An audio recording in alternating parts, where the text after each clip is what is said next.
Hello and welcome to the first ever episode of Tenno-Scrolls. This is a new series that keeps the basic idea of Tenno Forged in mind, but the format of it allows me to cover the details more easily. Therefore, a build in this series will always have an optional walkthrough included at the end.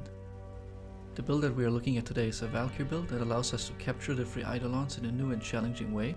Now before we get into the build, I do want to point out that this is not really something a new hunter should attempt, because it is a very resource heavy build overall. First of all, I want to give credits for this build to FelisImpurrator. This is someone I met and discussed with during my initial trial and error period for a melee only Eidolon hunter. While I have done my own versions of this build so far, I've only achieved similar results, but none that were actually better. Therefore I am sticking with this build.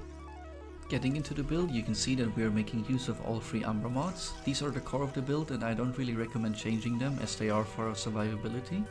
Apart from that, however, you can easily change mods to fit your liking. I do however recommend setting your strength somewhere around 250%, as that seems to be the sweet spot for one-shotting limbs. We also use mobilize, so we can jump to the upper limbs of the body and don't have to use our operator dashes to reach them. As for arcanes, the one I'd say are the most valuable for this are Nullifier, Shadow, Fury and Elevate. Nullifier is the most important one by far. You should always have at least one equipped. Following up with our melee builds, because Eidolons have flat out damage reduction, we want to hit the hardest with every single hit. That's why we have raw damage and crit to maximize our damage on the limbs. Eidolons are immune to status procs, but they are weak to radiation. Therefore we run 2 90% mods for raw radiation damage. You can also use this Paracesis build I made to kill the Eidolon. It is possible to hit the limbs, but it's really difficult, so it's more efficient to use the Valkyr ultimate. However, it can actually give you faster kill times on the final phase of the Eidolon because it hits much harder overall. For your operator, you want the standard X-3 amp and these following focus skills. Keep in mind that the must-have skills are really the bare minimum, preferably you should invest in more.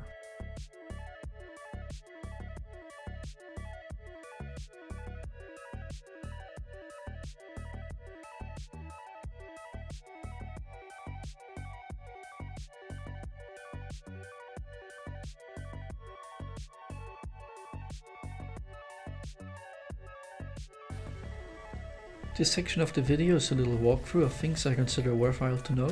Starting off with lures, always have one more lure than needed to capture the Eidolon, so you can start the next one quickly. Get more lures during spikes or the final phase. Something that is really useful to know is that we can trigger Arcane Fury on the legs even though we can't do any damage. With its buff, we can reliably one-shot limbs if our spin attack connects fully. As you can see, even an attack that doesn't connect all hits does a lot of damage.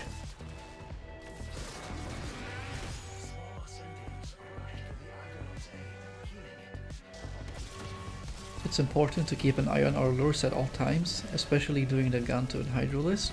Be sure to prioritize their survival over dealing damage, because a maxed out protective dash can easily keep our lures alive during the entire fight.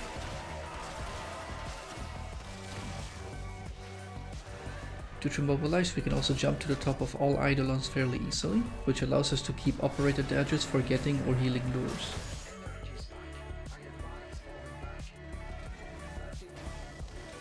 When fighting the Hydro list, make sure to kill the blooms on sight. If possible, try to damage the shield and bloom at the same time. My final tip is that you shouldn't be greedy. It's important to keep your lures alive and prevent the Eidolon from recharging his shields. As this clip plays out, you will see that I got greedy and it resulted in me losing valuable time because I had to kill his shields again.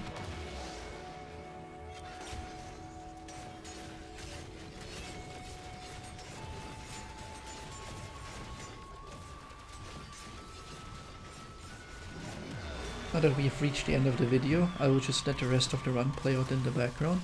If you enjoyed the video, I would appreciate it if you gave me some feedback in the comments and maybe shared it with a friend. As always, watch for any possible pinned comments where I post any information that I might have forgotten. Thank you for watching and see you next time.